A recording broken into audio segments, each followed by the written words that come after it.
Thank you for doing that for me. You're a gentleman from way back, right?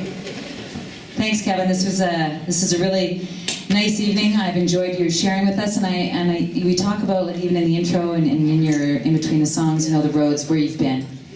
And I was wondering if you could share something about one of your memorable roads that you've traveled. Funny you should ask. No, maybe instead of a physical road, I'll share a road experience, and that is, I once was paid $145 over 3 different currencies, that was Canadian, American, and United Arab Emirates dinars, to play one song for Michael Jordan. Yeah, if you want any more information on that, I will chat in the conference, or contact me after. That's one story for you. I like it. We're intrigued. That's awesome. And I know that you've been working on an album. You mentioned that, right? So I'm wondering if you could just really give us a lot more detail on that. We're all very curious.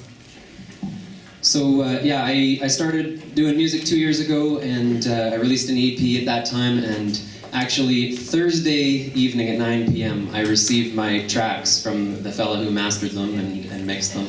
And so Amy and myself spent Friday, about 3 hours on Friday in our hotel room, burning CDs and packaging them, doing a little self-manufacturing, just so we could share the music with you. So some of the songs that you've heard here tonight are included on that, and that's called the Prairie Fire EP. And I'm kind of sorry to say my mother doesn't even own a copy of this yet, so I'm willing to share with you guys today. So.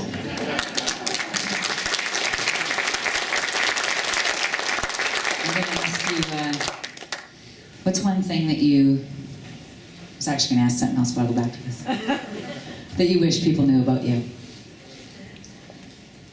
Well, before I did music, I was a school teacher, and not only did I teach school, I taught middle school, and people usually go, wow, that must be challenging. And yeah, it was, but it gets worse, or not maybe worse, but more interesting. I taught middle school woodworking, art, and cooking.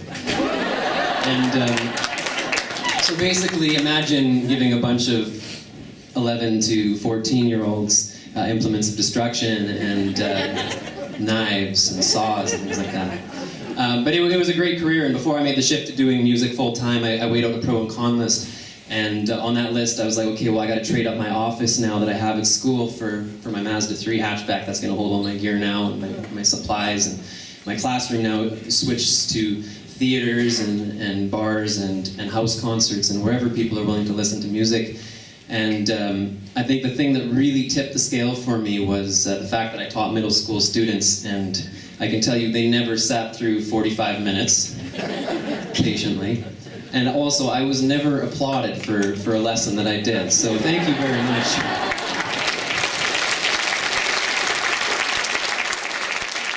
You made my decision very easy, and yeah. Well, thank you very much for being here tonight, being here this all weekend. You're going to be in the contact room. You're looking forward to chatting with people back there. You've got a story to finish for the people who are going to stop by. And thank you. Kevin Roy.